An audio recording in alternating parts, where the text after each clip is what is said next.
વ્યક્તિનું ઘડતર કરવું પડશે। વ્યક્તિ ચારિત્રવાન જોશે, વ્યક્તિ સદગુણ અને સદાચાર સંપન્ન જોશે।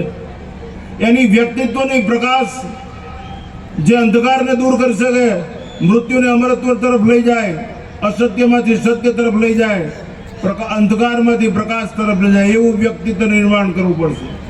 અને એ વ્યક્તિત્વ નિર્માણ કરવા માટે માતાનો ગર્ભ, માતાનો ખોળો, માતાનું હાલરડું એ જવાબદાર છે।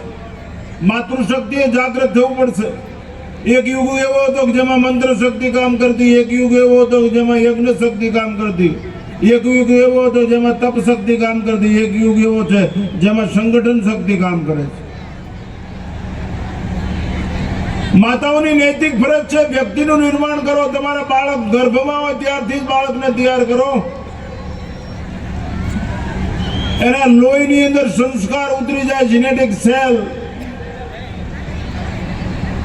પછી ફરિયાદ યાદ કરવી જ ન પડે, ફરજની યાદ હોય તો। યાદ હે તો આબાદ હે, ભૂલ ગયે તો બરબાદ હે। માટે માતૃશક્તિ અહીં બિરાજમાન છે। પહેલો મુદ્દો વ્યક્તિ નિર્માણ કરો। એનામાં આકર્ષણ શક્તિ હોય, શિવાજી મહારાજ જેવી, મહારાણા પ્રતાપ જેવી, ચંદ્રશેખર આઝાદ, વીર ભગતસિંહ જેવી, ધ્રુવ અને પ્રહલાદ જેવી, મહારાજા હરિશ્ચંદ્ર જેવી।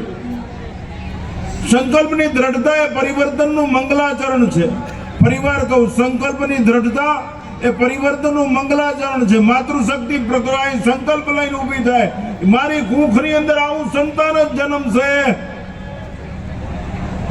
આ કરો તમે પહેલો જ પુષ્પવન સંસ્કાર।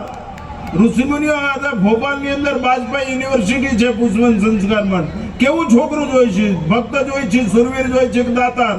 એ પુષ્પવન સંસ્કારથી સિદ્ધ થઈ શકે। માતાઓ બનો,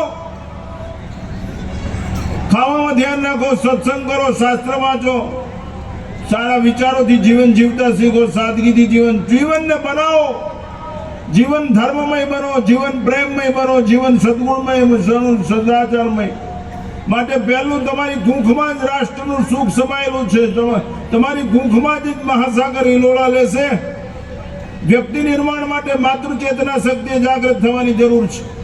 સારા આલરડા ગાઓ, એને ધવરાવો ત્યારે નવરાવો, ખવરાવો, ધવરાવો, સુવરાવો ત્યારે સારી રાષ્ટ્રની, ગંગાની, માતાની, તુલસીની બધી વાતો કરો।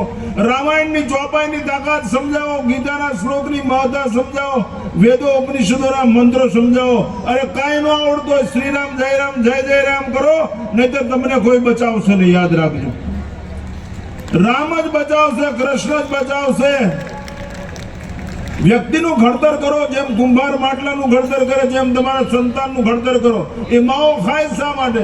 એને ગંગાની મહત્તા સમજાવો, ગાયના દૂધની મહત્તા સમજાવો। એ દારૂ પીવે શું કામ, બીડી શું કામ પીવે, એ વધારે પડતું દેણું શું કામ કરે, એના આપઘાત શું કામ કરો, એ શા માટે કરો? ક્રિમિનલ રેટ વધે શું કામ? જો ધાવણમાં તાકાત હોય તો રાવણ પેદા થાય જ નહીં। આ તો કોઈ હાલર નાખતા હુઈ જા મારો એ ભાવ આવ્યો, અમે શું બગાડ્યું તમારું? સંતનો સંસારમાં જલિજાત બ્રહ્માંડ જ્ઞાન કરી લહેર મેં ઠારો ઠામો ઠામ। સંત વસંત લાવી દે, સંત અનંતનું દર્શન કરાવી દે, સંત અંતમાંથી મુક્ત કરી દે, સંત